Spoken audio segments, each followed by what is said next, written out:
जय हो श्री राम भगवान की। दशरथ और सुमंत का संवाद। मंगल भवन अमंगल हारी, द्रवहु दशरथ अजर बिहारी।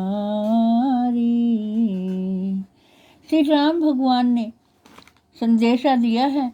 भरत के आने पर उनसे यह संदेशा कहना कि राज्य पद पाकर नीति न छोड़ना, मन कर्म वचन से प्रजा का पालन करना और सब माताओं को समान जानकर उनकी सेवा करना। और हे भाई, माता पिता और गुरुजनों की सेवा करके भाई पर निभाना। हे प्यारे, पिता को इस भांति रखना कि वह मेरा सोच ना करें। लक्ष्मण जी ने कुछ कठोर शब्द कहे, पर राम जी ने उनको रोककर मुंह से विनय कर कहा है, बार बार अपनी सुगंध दिलाई है कि हे प्यारे, लक्ष्मण का लड़कपन वहाँ ना कहना। फिर प्रणाम करके सीता जी कुछ कहने लगी, किंतु स्नेह से शिथिल हो गई, वाणी थक गई, नेत्रों में जल भर आया और शरीर में पुलकावली छा गई। उस समय केवट ने राम जी का रुख पाकर पार पहुंचाने को नाव चलाई। इस प्रकार सूर्यवंश के तिलक रामचंद्र जी चले और मैं छाती पर बंजर रखकर खड़ा हुआ वहां देखता रहा। मैं अपना क्लेश कैसे कहूँ जो राम जी का संदेश लेकर जीतता हुआ लौट आया हो। ऐसे वचन कहकर मंत्री की वाणी रुक गई और हानि की ग्लानि से सोच में हो गए। सुमंत के वचन सुनते ही राजा दशरथ पृथ्वी पर गिर पड़े। उनके हृदय में कठिन दाह होने लगा। राजा महान क्लेश से विकल हो तड़पने लगे और श्री राम जी के स्नेह से ऐसे तड़पने लगे मानो मछली को मांझा व्याप गया हो। तब रानी विलाप कर करके रोती हैं। ऐसी महान आपत्ति का वर्णन कैसे किया जाए। विलाप को सुनकर दुख को भी दुख लगा और धीरज का भी धीरज भाग गया।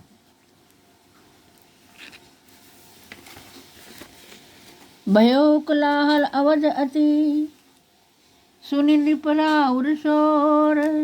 रामा समी सुनी नृपराउर शोर, विपुल विहंग वन परेउ निशि। मानो कुलिस कठोर, सियावर राम जय जय राम।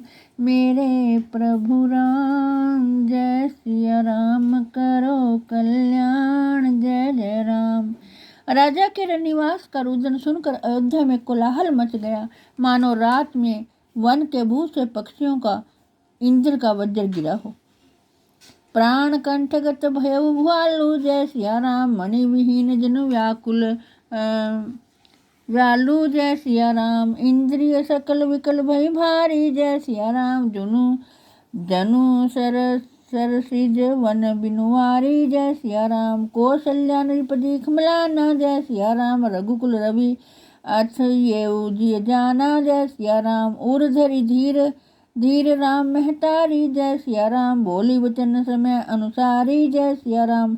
नाथ समझी मन करिय विचारू जय सिया राम। राम वियोग प्योधि अपारू जय सिया राम। कर्ण धार तुम अवध जहाजू जय सिया राम। चढ़ो सकल प्रिय पथिक समाजू जय सिया राम। धीरज धरिय तो पाइय पारू जय सिया राम। नाही तो बूढ़ी सब परिवारू जय सिया राम। जो जिय धैर्य विनय प्रिय मोरी जय सिया राम। राम लसन सिय मिलहि बहोरी जय सिया राम। राजा के प्राण कंठ में आ गए, मानो मणि के बिना सर्प व्याकुल हो गया है। सब इंद्रियां बहुत विकल हो गई, मानो बिना पानी के तालाब में कमल का वन मुरझा गया है। राजा को मलिन देखकर कौशल्या ने मन में जाना कि अब सूर्य कुल का सूर्य अस्त होना चाहता है।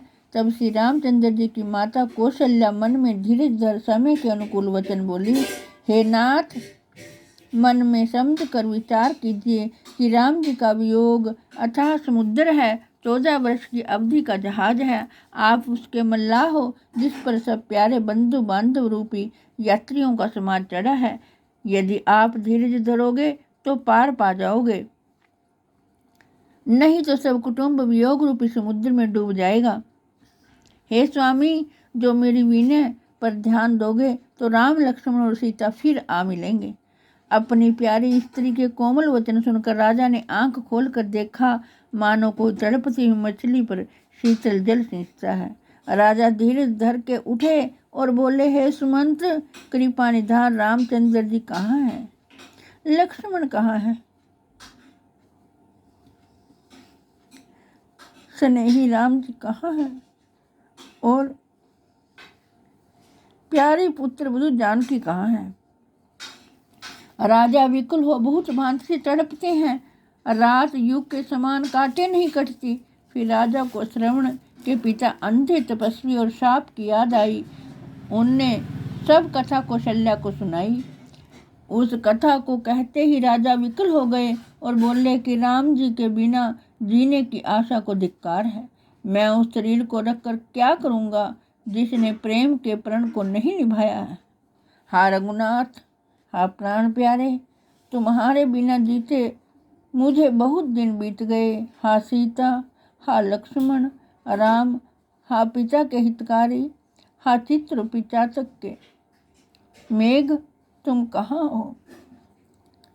इस प्रकार बारंबार हा राम कहकर फिर राम राम कहकर राजा दशरथ रामचंद्र जी के विरह में शरीर को छोड़कर देवलोक को चले गए। जय हो कृष्ण भगवान, जय हो राम भगवान। जियन मरण फल दशरथ पावा, जय सिया राम। अंड अनेक निर्मल यश छावा, जय सिया राम। जियत राम मृदु वदन निहारी, जय सिया राम। राम विरह करी मरण संहारी, जय सिया राम। जीवन मरण का फल तो दशरथ जी ने ही पाया है, जिनका नियम यश अनेकों ब्रह्मांड। जय हो श्री राम भगवान की। मंगल भवन अमंगल हारी, द्रवहु दशरथ अजर बिहारी। राजा दशरथ ने रानी कौशल्या से कहा कि मैं एक समय मृग का शिकार करने के लिए बेतसवन में एक सरोवर के किनारे बैठा था। रात का समय था। उसी समय श्रवण कुमार ने एक जल पात्र उस सरोवर में से भरा और उससे कुछ आहट हुई। मैंने समझा कि कोई मृग पानी पीने आया है। मैंने तुरंत ही शब्द भेदी बाण मार दिया। बाण लगते ही उसने हाय हाय हाय हाय किया। पास जाकर देखा तो एक आदमी था, जिससे मुझे बहुत दुख हुआ।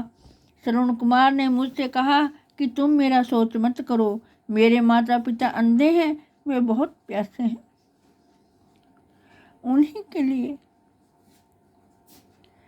मैं पानी लेने आया था। आप तुरंत ही उनको पानी पिलाकर उनसे सब वृत्तांत स्पष्ट कह दें। इतना कहकर श्रवण ने प्राण छोड़ दिए।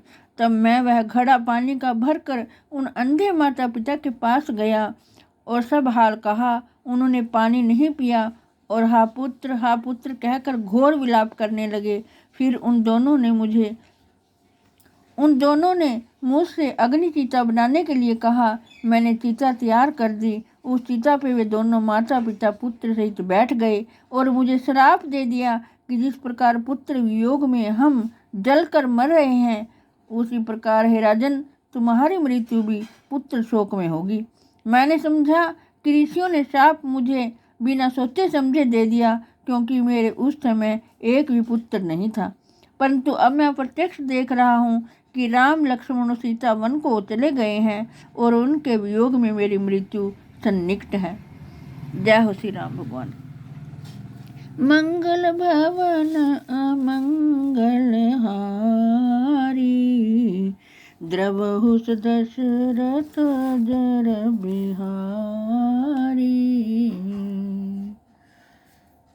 जय हो श्री राम भगवान।